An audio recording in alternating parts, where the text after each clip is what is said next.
और अब बात करते हैं विपक्षी दलों की बैठक की, जो 12 जून को पटना में होने वाली थी, लेकिन अब यह बैठक टल गई है। आगे यह बैठक कब होगी, यह अब तक साफ नहीं हो पाया है। बैठक टलने की जानकारी देते हुए सीएम नीतीश कुमार ने कहा कि 12 जून को पटना में होने वाली बैठक के लिए कांग्रेस के सीनियर नेताओं के पास समय नहीं था, लिहाजा बैठक स्थगित कर दी गई है। सीएम ने यह भी कहा कि कांग्रेस के किसी सीनियर नेता की गैर मौजूदगी में बैठक में आने के लिए दूसरे दलों के नेता भी तैयार नहीं थे, इस वजह से भी बैठक टाल दी गई है। सवाल यह उठता है कि कर्नाटक चुनाव में जीत के बाद क्या कांग्रेस भाव खा रही है।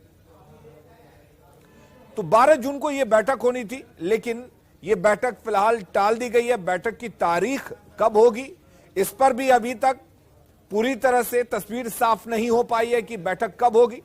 लेकिन तर्क यह दिया जा रहा है कि कांग्रेस के सीनियर नेता राहुल गांधी हो या कांग्रेस के राष्ट्रीय अध्यक्ष मल्लिकार्जुन खड़गे हो, उनके पास समय नहीं था और इसी वजह से इस बैठक को टाला गया।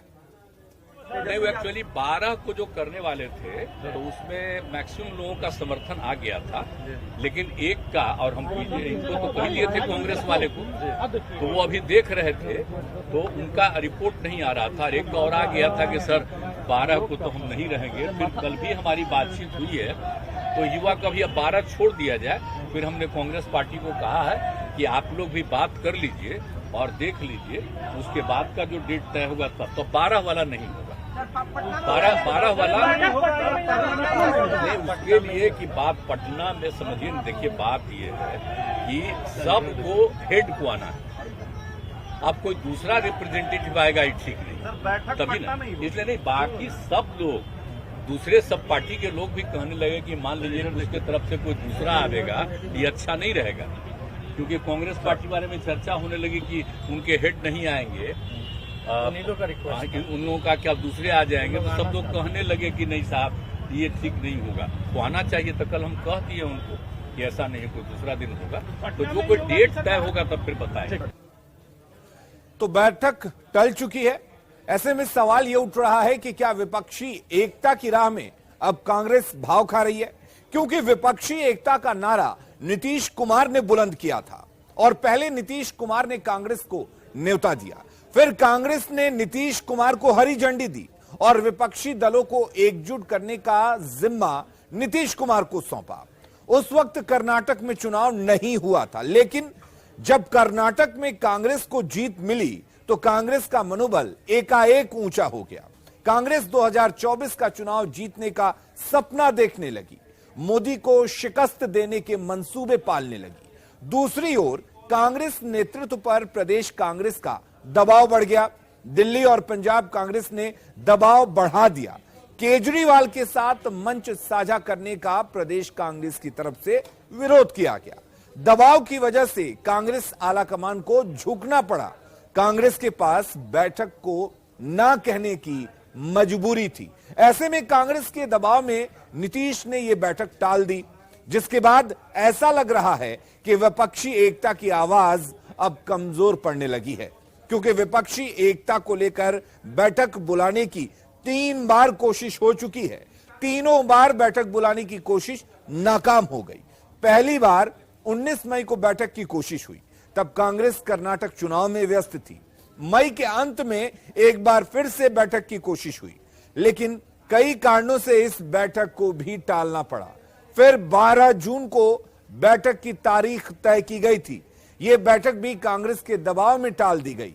बैठक में राहुल का शामिल होना तय नहीं था, क्योंकि राहुल गांधी अमेरिका जा रहे थे। मल्लिकार्जुन खड़गे भी बैठक में नहीं आ रहे थे। विपक्षी दलों को यह बैठक मंजूर नहीं थी।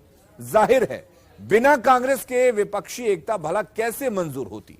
बैठक टालकर कांग्रेस ने अपनी ताकत का एहसास कराया कि कांग्रेस विपक्षी दलों के आगे झुकने वाली नहीं है, सीट शेयरिंग पर समझौता करने वाली नहीं है, विपक्षी दलों के फॉर्मूले को मानने वाली नहीं है। कर्नाटक की जीत के बाद उसके हौसले भी बुलंद हैं। ऐसे में 12 जून की बैठक टालने की एक और वजह सामने आ रही थी। शिक्षक अभ्यर्थी भी आंदोलन तेज करने वाले थे और शिक्षक अभ्यर्थियों की धमकी के चलते भी यह बैठक टली है, ऐसा माना जा रहा है। और इधर विपक्षी दलों की बैठक टलने पर बीजेपी ने चुटकी ली है, तो महागठबंधन के नेताओं का कहना है कि बैठक जल्द होगी और उसमें कांग्रेस के बड़े नेता भी शामिल होंगे। नीतीश जी का जो प्रयास रहा पहले दिन से, अगर बिहार में देखा जाए तो भारतीय जनता पार्टी की सरकार यहां चले गई और उसके बाद से एक विपक्षी एकता की और विपक्ष के तमाम लोग अगर मिल जाए तो भारतीय जनता पार्टी की सरकार हट सकती है। ये बात यहां से उठी है, तो ये जो प्रयास है उनका बहुत ही सराहनीय है। लेकिन साथ ही साथ कांग्रेस पार्टी पूरे देश में अपने आधार के साथ साथ और अपने तेवर के साथ साथ और इंटरवेंशन के पॉइंट ऑफ व्यू से, राहुल गांधी की 4000 किलोमीटर की यात्रा हो या हम विभिन्न क्षेत्रों में जीते हैं, ये सब एक माहौल को क्रिएट करता है। भारतीय जनता पार्टी तो उससे हताश है। विपक्षी एकता बगैर कांग्रेस के संभव नहीं है और यह हमारी पार्टी और हमारे नेता आदरणीय नीतीश कुमार जी की स्पष्ट समझ है। ये तात्कालिक कारणों से यह जरूर बैठक में समय थोड़ा लगेगा, लेकिन यह महत्वपूर्ण विषय है कि देश के अंदर में वैसे दौर में जब क्षेत्रीय दलों की भूमिका को समाप्त करने की बात कही जा रही हो या वामपंथी दल सहित कांग्रेस की साझेदारी, यह निश्चित रूप से गैर भाजपा मोर्चे बनाने का एकमात्र विकल्प है। विपक्षी एकता की मुहिम की हवा शुरू में ही निकल गई। कांग्रेस कभी भी नहीं चाहेगी कि प्रधानमंत्री पद की दावेदारी में नीतीश कुमार ऐसे नेता सामने आए, क्योंकि कांग्रेस का अपना उम्मीदवार राहुल गांधी है। गैर भाजपा विपक्षी दलों की एकजुटता रंग ला रही है और सभी दलों के नेताओं से जाकर के नीतीश तेजस्वी की जोड़ी ने मुलाकात की। जो सकारात्मक बातें हुई है, सब लोग इस बात से सहमत हैं कि देश और लोकतंत्र को, संविधान को बचाने के लिए विपक्षी एकजुटता आवश्यक है। भाजपा मुक्त भारत बनाने का संकल्प बहुत जल्द